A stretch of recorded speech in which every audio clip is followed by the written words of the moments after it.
Which states are generous tippers, a blue skin scare, and dealing with the emotions of living in a polycrisis. This is the focus group.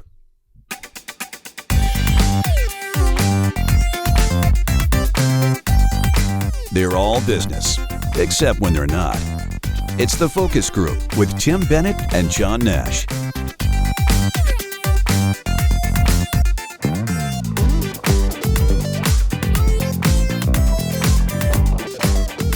Welcome to the Focus Group. John Nash here with my good friend and co-host Tim Bennett. FocusGroupRadio.com is our website. You can visit us there, learn more about Tim and myself, and of course, learn about TFG Unbuttoned, our Tuesday podcast, 3 stories that we share with you, about 20 minutes, things you need to know you probably didn't know before, and you'll be happy you know after you hear us. So, Tim, welcome to the week.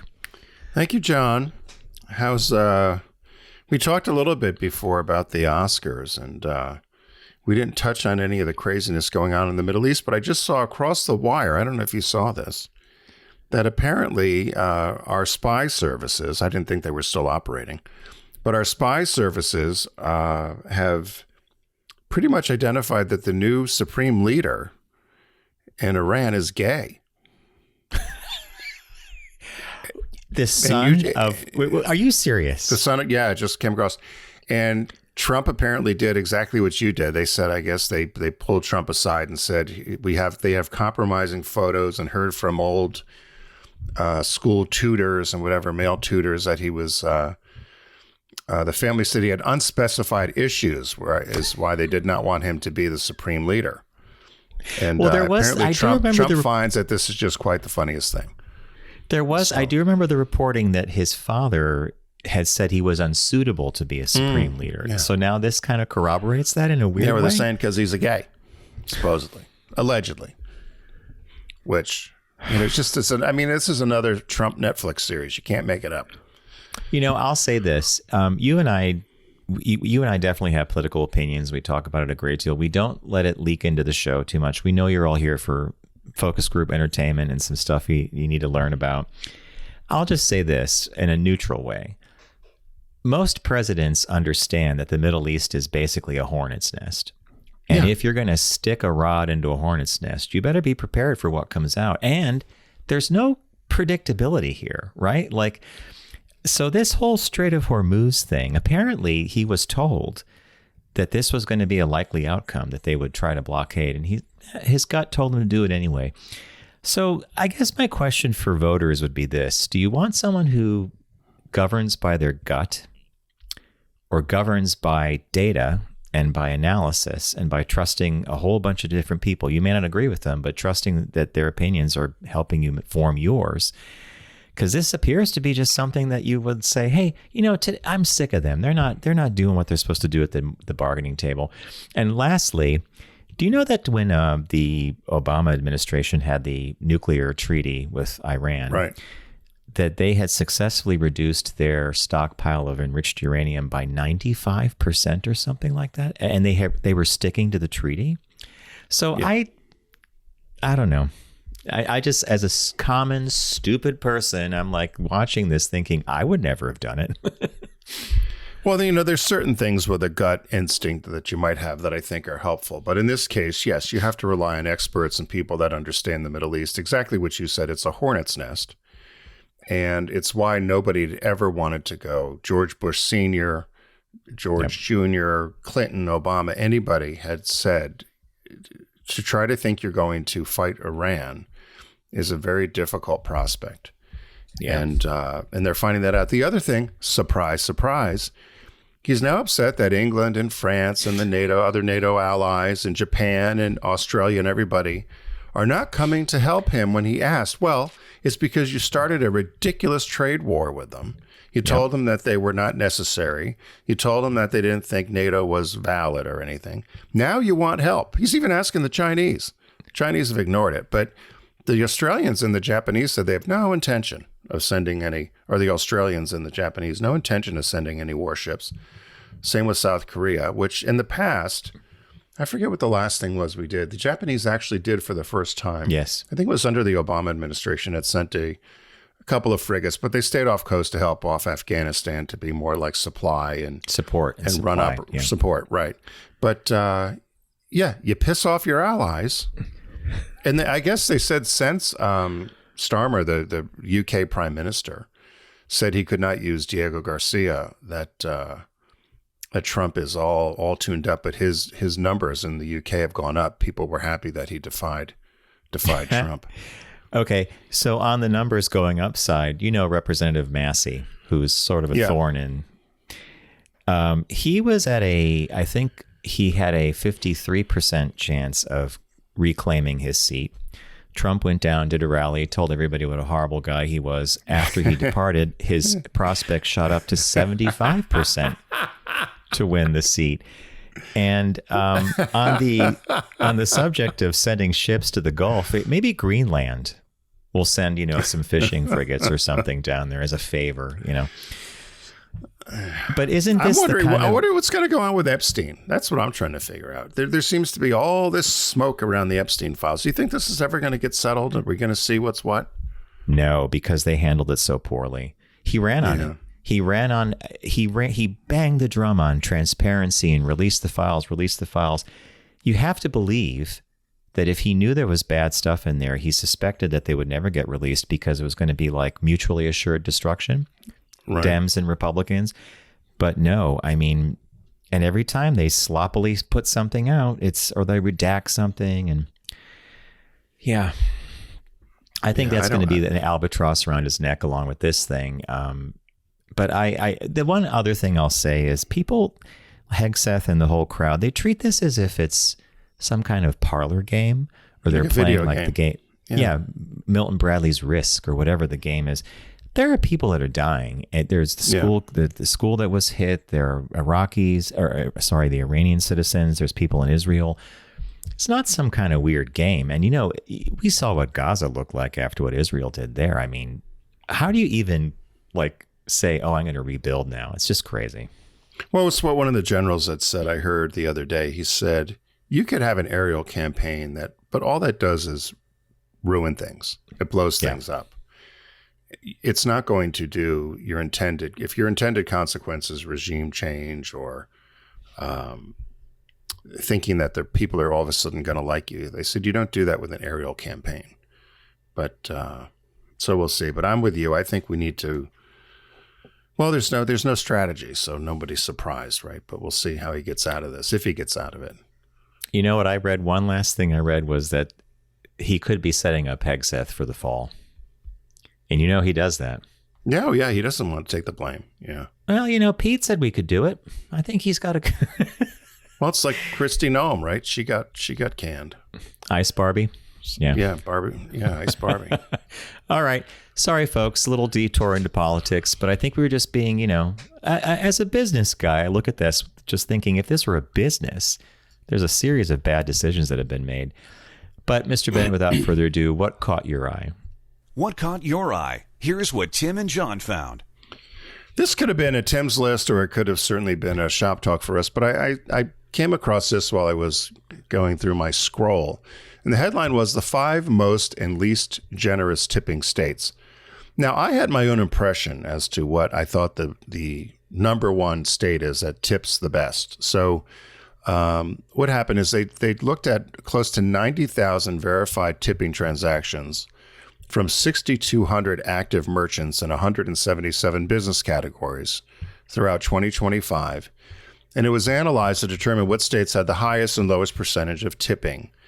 And it was the report was done by a company called JIM, J-I-M, which was an AI-powered financial platform for small sellers.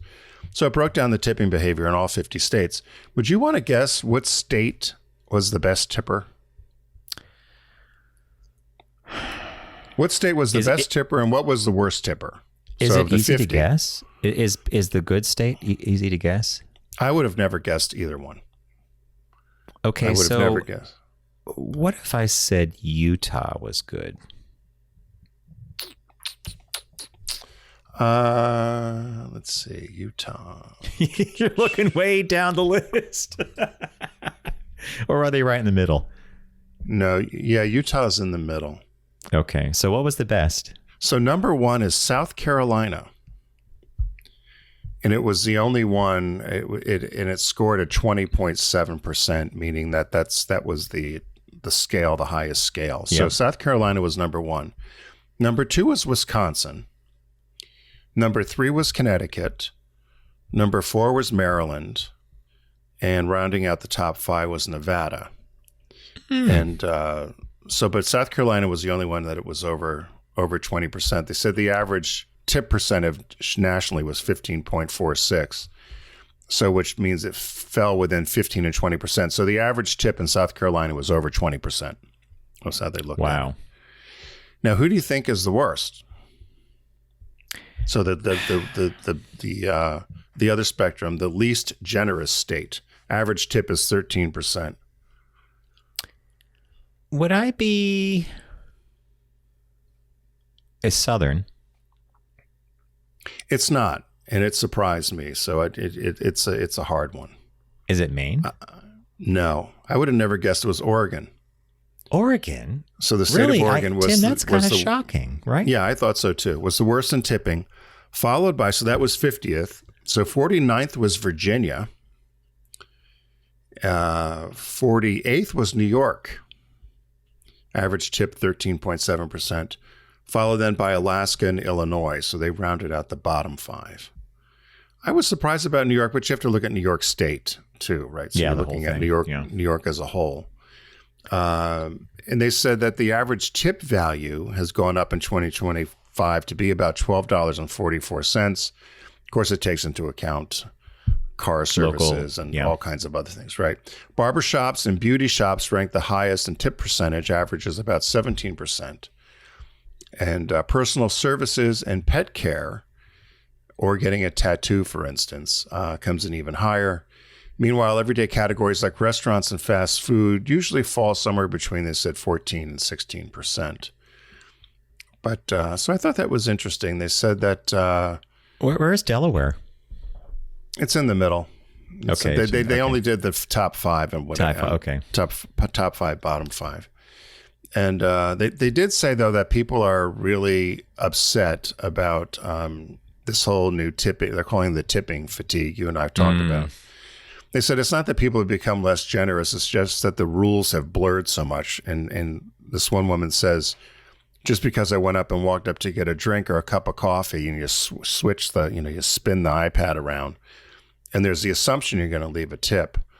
And a lot of people are just, saying no. So this just happened to me recently. I was traveling and I went and got a coffee, and I stupidly didn't have any cash with me. So I had my credit card, and the woman before me got two coffees or whatever, and she had a credit card, and she signed her thing, and then she put 0 under the tip and wrote the number in.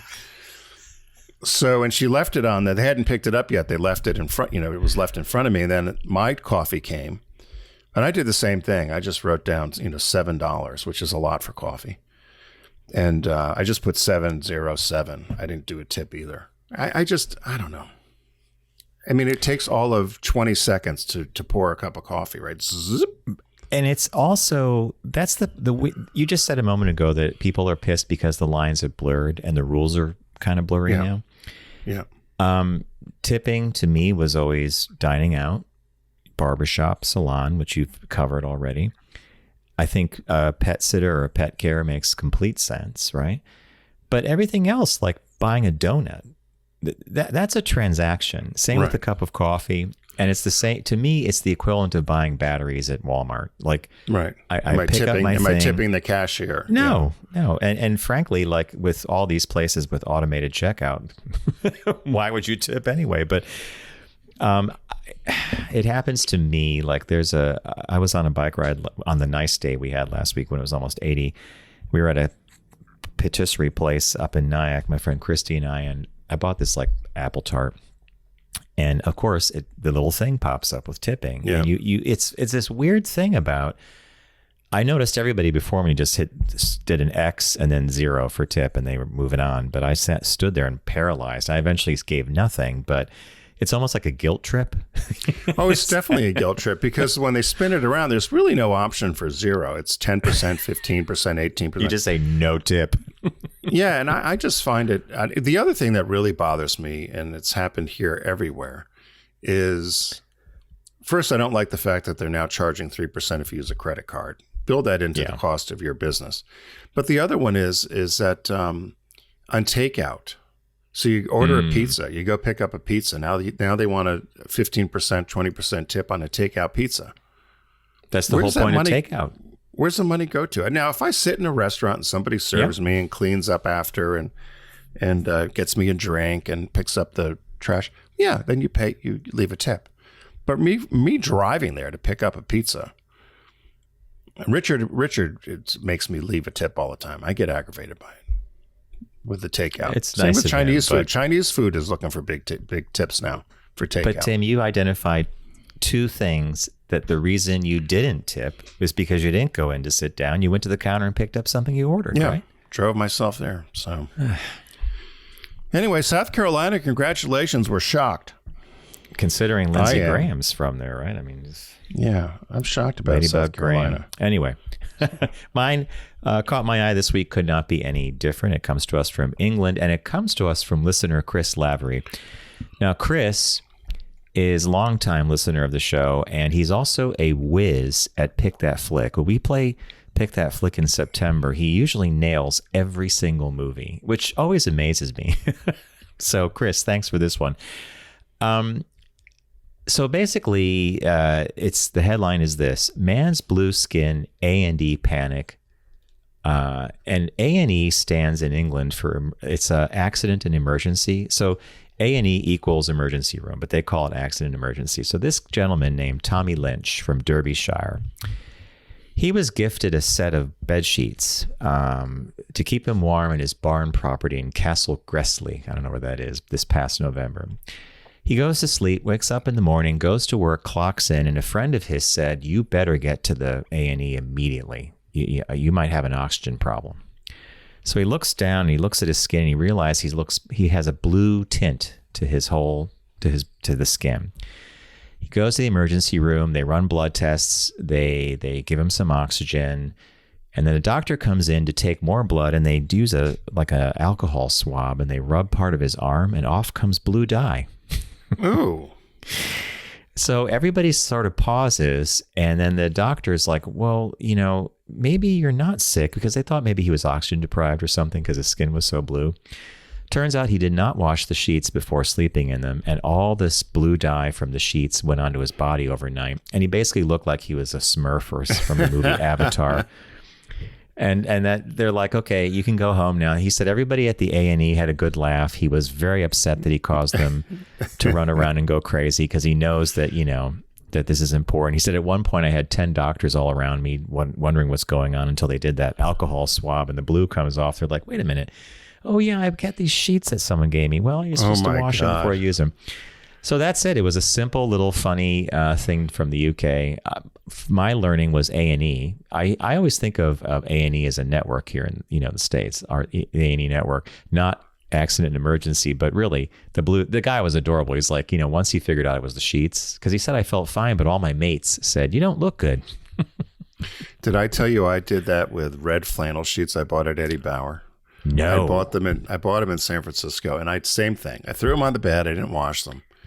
And woke up and I thought I had some horrible rash. It was all red all over. But I didn't itch. And I was like, God, I wonder what's wrong. And same thing. And then I realized it was the sheets, because then I got into the shower and scrubbed, and then it came off. I used like Dawn or something. But and then I realized it was the sheets. And then when I washed them, I mean, the amount of dye that came out of them, thank God I didn't wash them with anything. Yes. But, that red is one of those things. You get anything red, you got to put it through cold wash first, right? And then So all right. So this is not an uncommon thing. You woke up looking red. I thought I was the only idiot. But I guess they always tell you should wash things before you put them. I thought they're new. They'd be fine. They're new. Even just that sizing smell they have when they come out of the package, you want to get rid of that, right? You don't like that? No.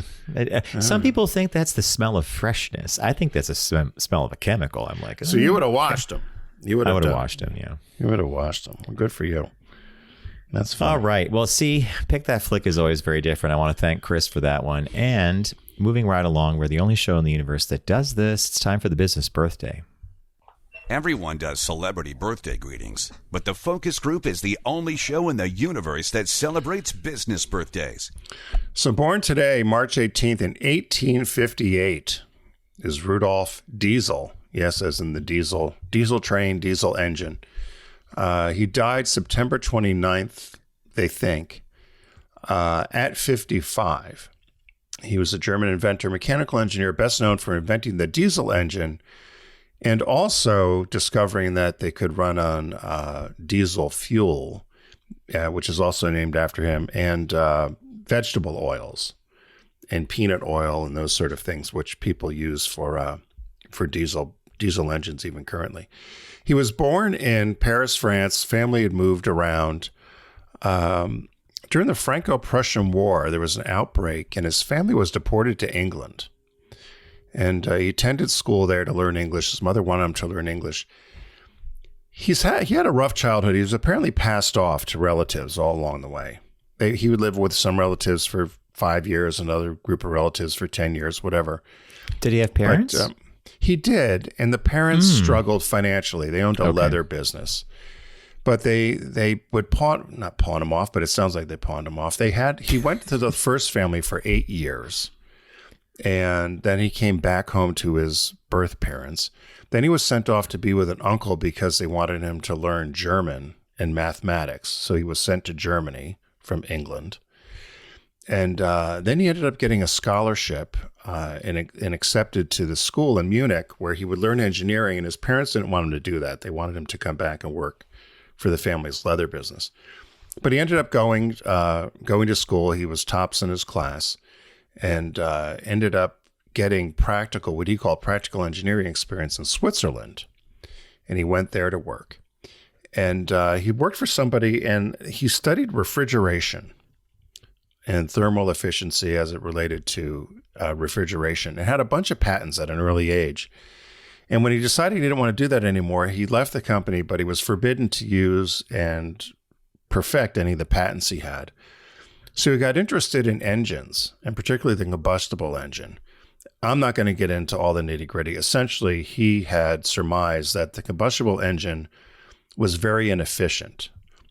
By the time you put gas and everything in it, it might have used maybe 30% of the power that it could, something called the Carnot cycle. So he knew that if he did, and then he looked at steam engines, he looked at the gas engines, and he said, for instance, he knew that as much as 90% of energy available was wasted in steam engines.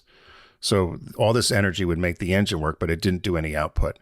So that's how he got to develop what we know as the diesel engine. He said the first successful motor was officially tested in 1897. It featured a 25 horsepower, 4-stroke single cylinder compression. He revolutionized manufacturing. It became an immediate success. And he attained great wealth from all the royalties. The very first engine is still on display at a German tech museum in Munich. So he kind of overtook the world with this diesel engine. And then, as I said, he was able to convince the French and some other places that didn't have access to fuels from the ground to use things like peanut oil or what we now would call biodiesel. Mysterious, though, he disappeared on the evening of September 29th in 1913. He boarded a Great Eastern Railway steamer in Dresden, and he was on his way to Antwerp, and he was supposed to have a meeting with a diesel manufacturing company in London.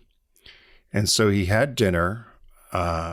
He then retired. So there was this railway steamer. Then he got on a ship in Belgium. It was on his way to London.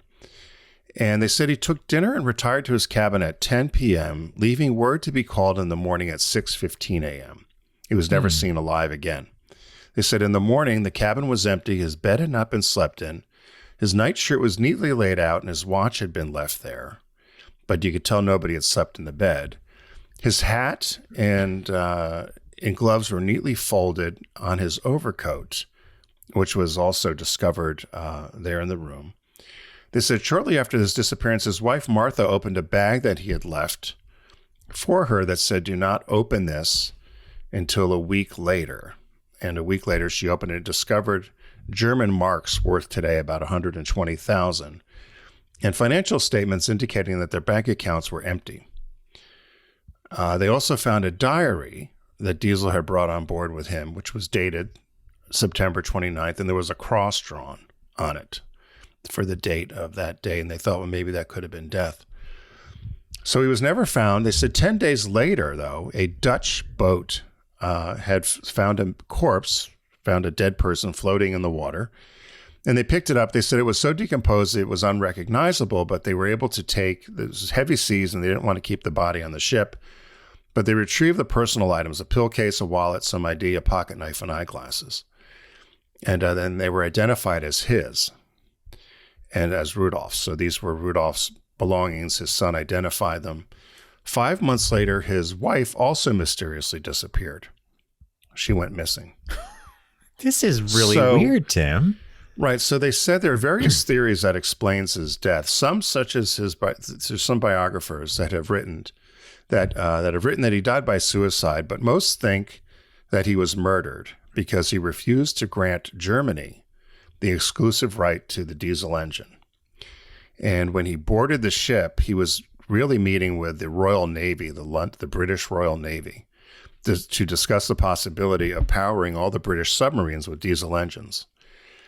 And so the theory was that the British government may have staged his death initially and moved him to Canada, where he worked with the Vickers shipyard in Montreal, and was responsible because they said all of a sudden this shipyard in Montreal, this Canadian shipyard, had sudden acceleration in its ability to produce successful diesel engine submarines, which they could never have done before.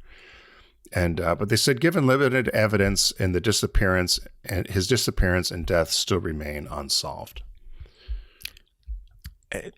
I gotta tell you, they don't know if the Brits faked the death and moved him to Canada to work on diesel submarines. Yep. The Germans wanted the diesel for their submarines. This was, we're coming up onto World War I and II. So, they never really knew what happened to him.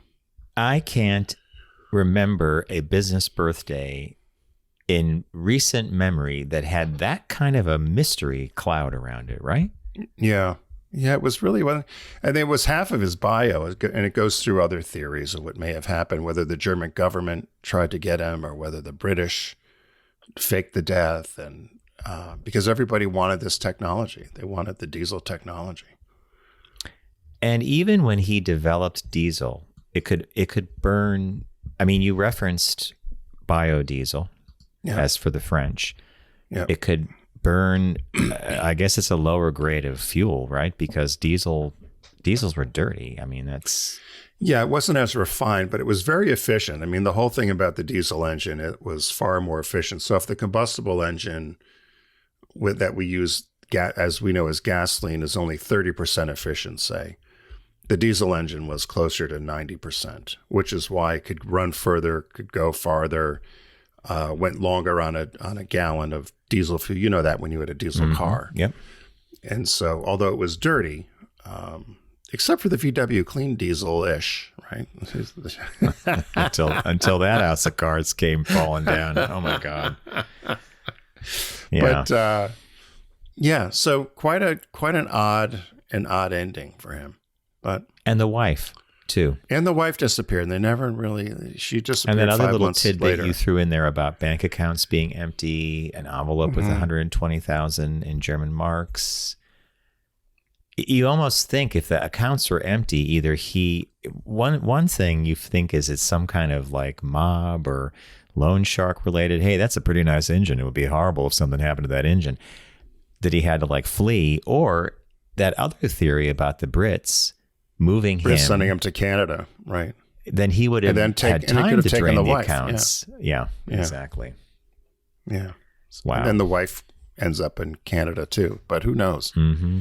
But they did say that that theory had been the one going around most because they said it would have been, they just couldn't figure out how Canada would have been, because Canada was certainly no arms, military industrial complex like some of the other countries.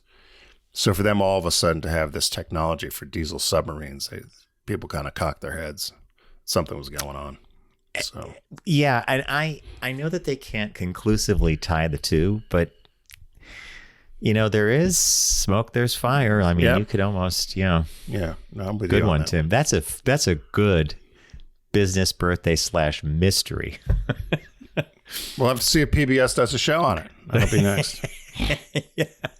So that's our business birthday. We're going to take a quick break here right now. When we come back, we've got our shop talk where John is going to share with us an article he found about Polycrisis. It's not a drag queen, but it's I guess what we're all going through. Polycrisis on stage with 2 Liter Pepsi. Polycrisis. Was that one of your favorite drag names, 2 Liter Pepsi? 2 Liter Pepsi was my favorite one. Yeah. I like that. Mine was Miss Satellite Dish. Yes. All right. So we'll be take back, a quick right? break. Yep. And we'll be back with Shop Talk. Stay tuned.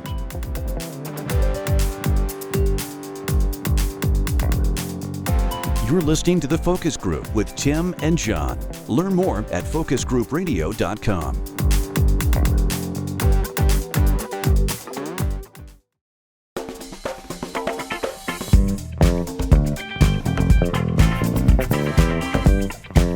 Now back to The Focus Group with Tim and John. Available pretty much everywhere.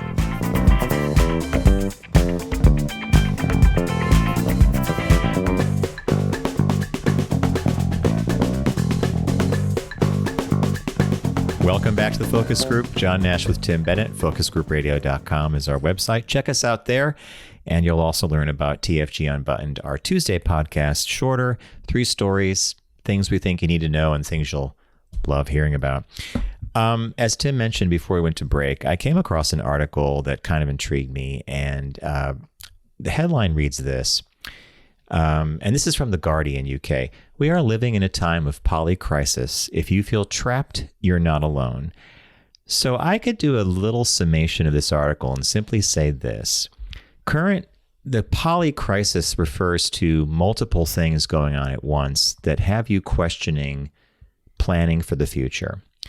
And it says here, or I would summate this by saying that a polycrisis makes it difficult for people to envision a better future or the future they had planned to begin with.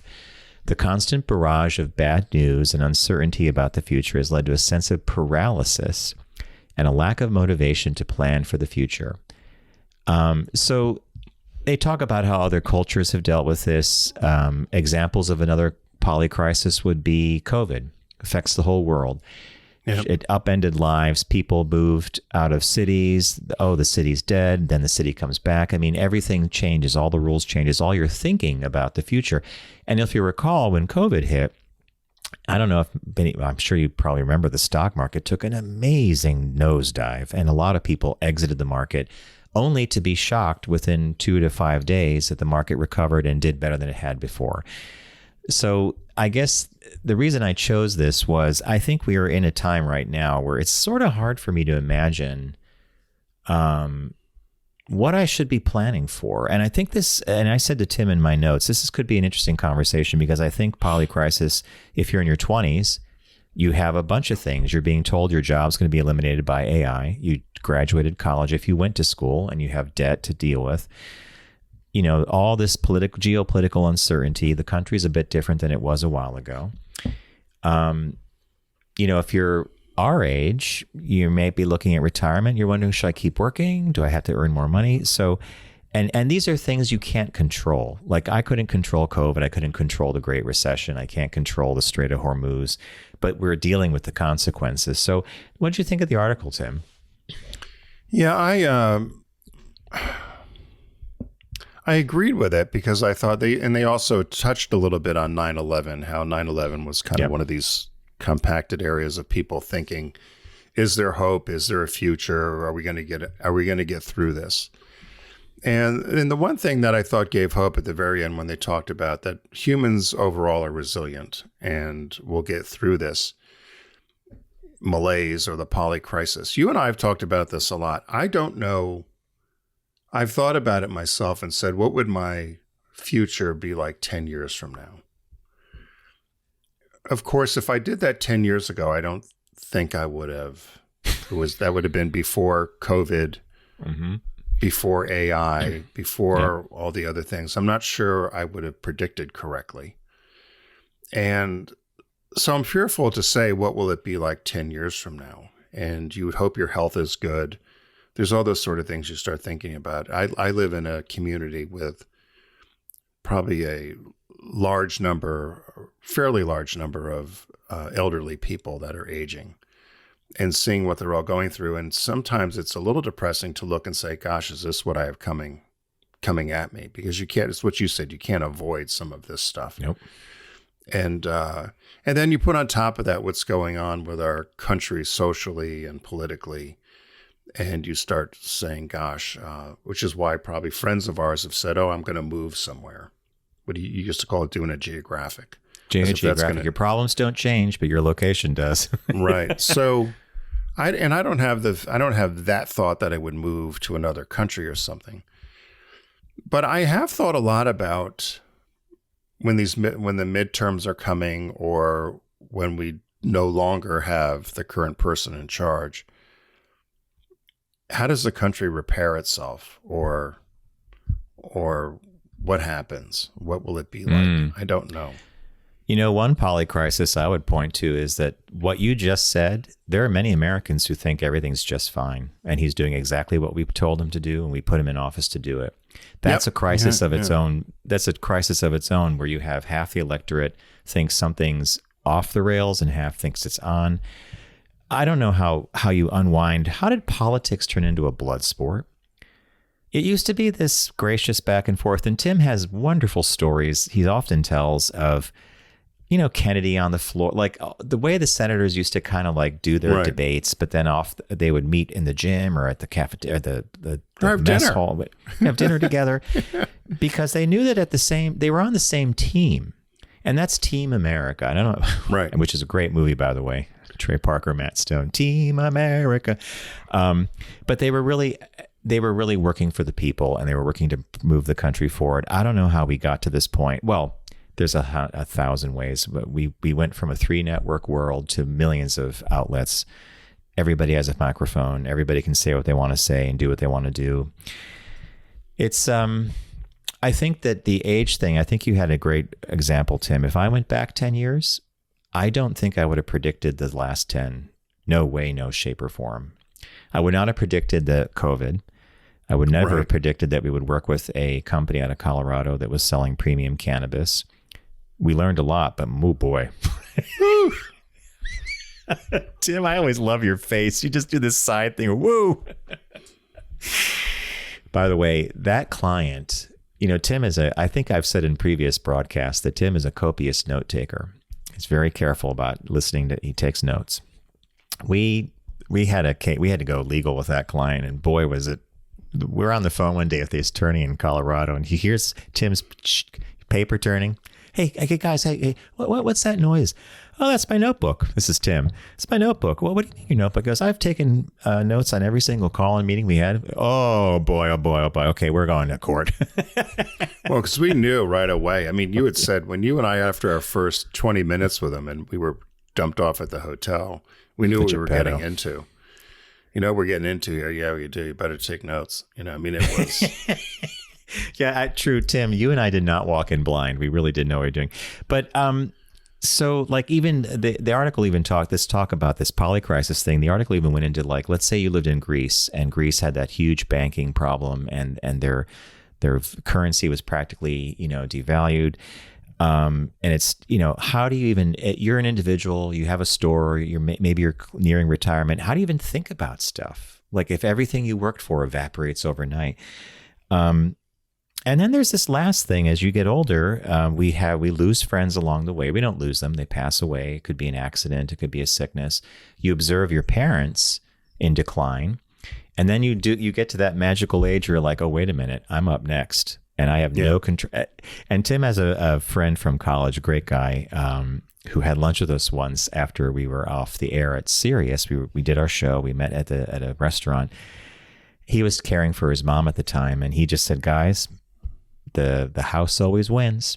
No matter what you plan, no matter what you think, the house is going to win, and it's not going to be what you think.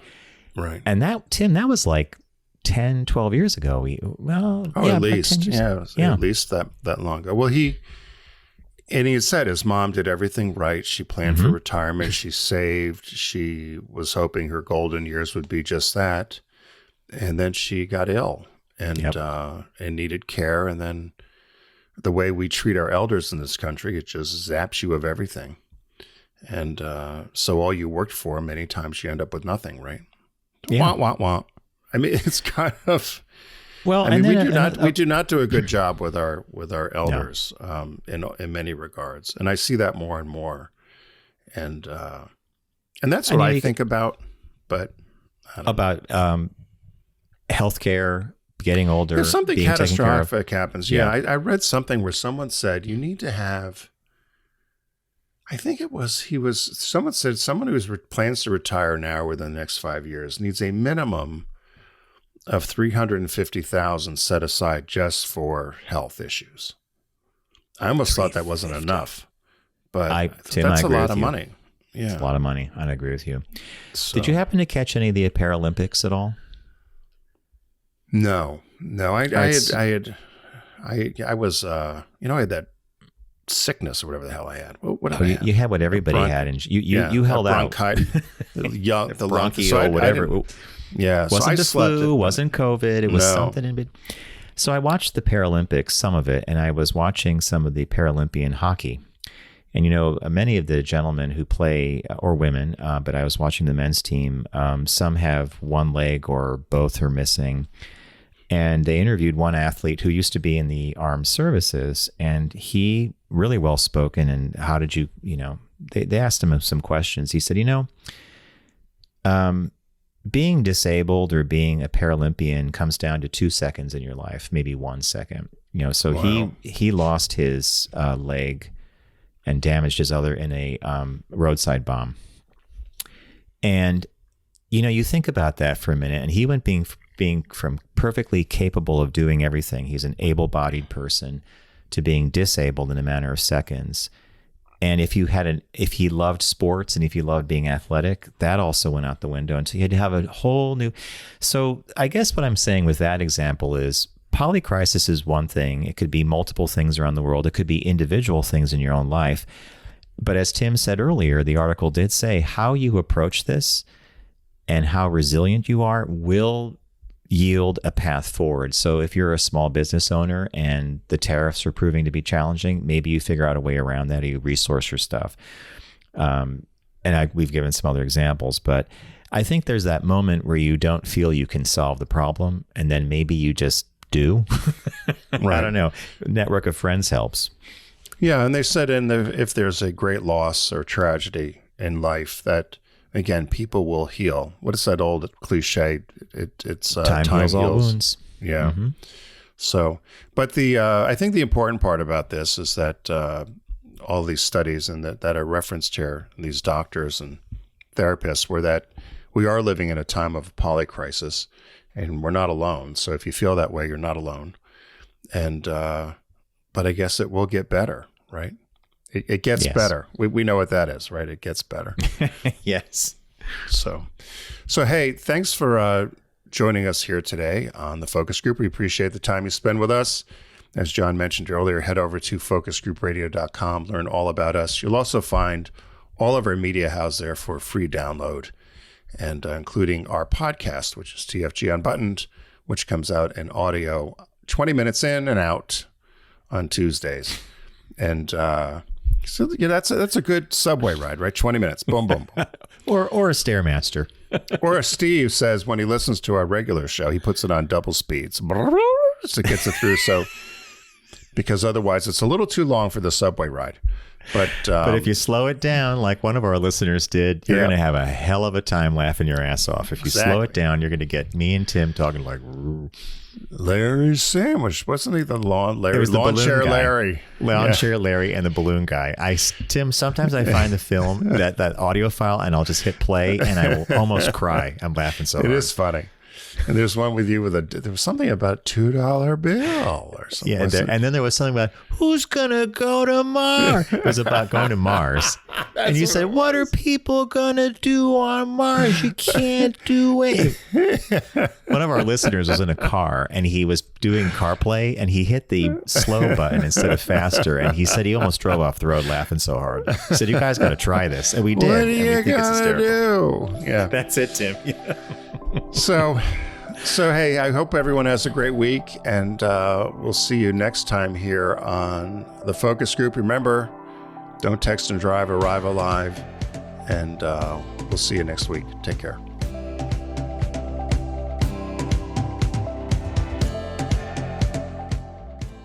It's the Focus Group with Tim Bennett and John Nash. Accessible on all platforms. Subscribe, like, and rate us on your platform of choice. Learn more at focusgroupradio.com.